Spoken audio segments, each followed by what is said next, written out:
Good evening, everyone. Welcome to Dread Time Stories. I'm your host, Dr. Phobia, and tonight our story comes from the world of Reddit No Sleep. So sit back, relax, and enjoy the old mine outside of town. For the past month, I'd been pestering Mason to come with me to explore the old mine outside town. It was one of those places everyone said was haunted. You know the type. Of course, most places like that have scary legends to keep people away, so that the goth kids can go listen to music in peace. There was nothing really haunted about these spots, of course. This mine even kept the goths at bay.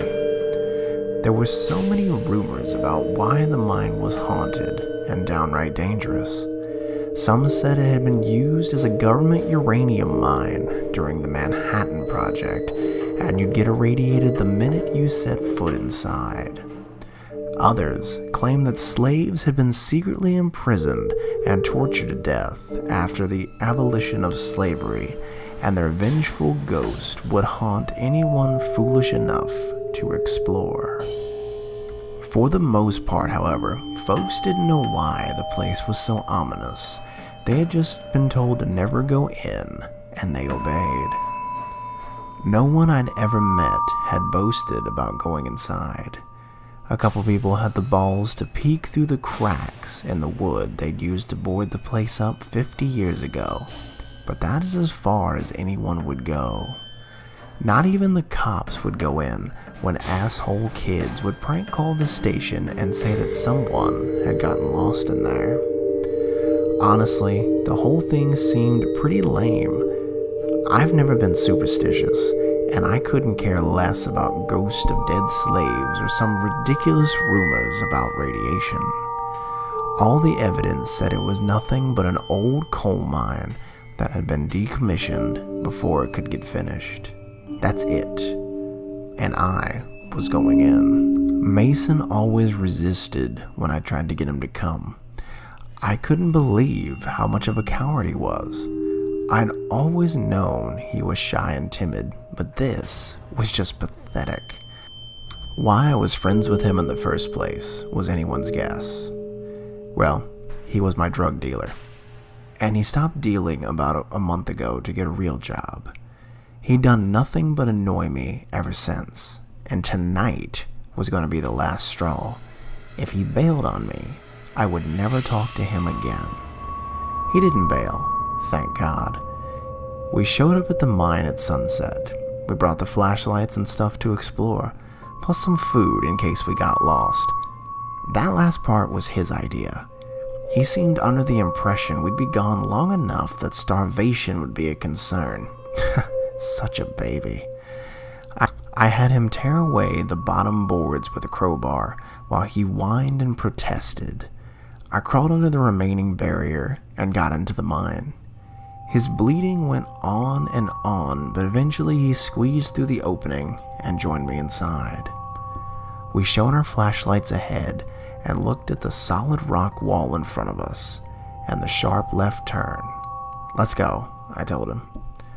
We walked forward and turned the corner. Mason let out a long sigh, and there in front of us was a shaft going straight down. There were some elevator cables at the top, but no car, no ladder either.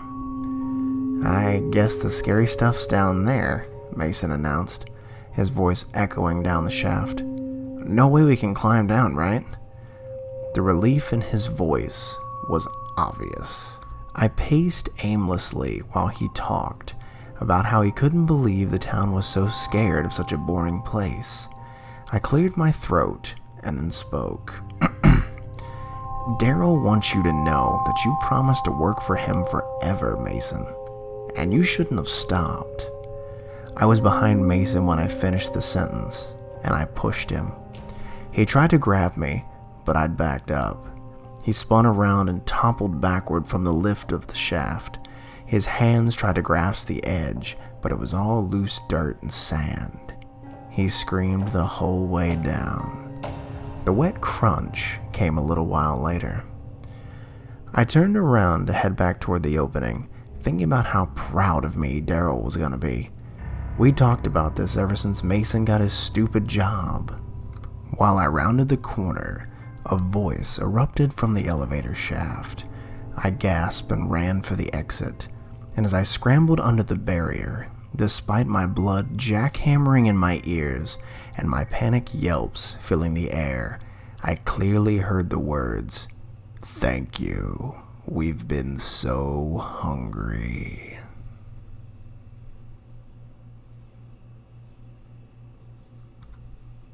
That was the old mine outside of town.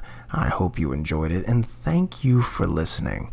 Like I always say in closing, check under your bed, look in your closet, and sleep with the light on. The life you save may very well be your own.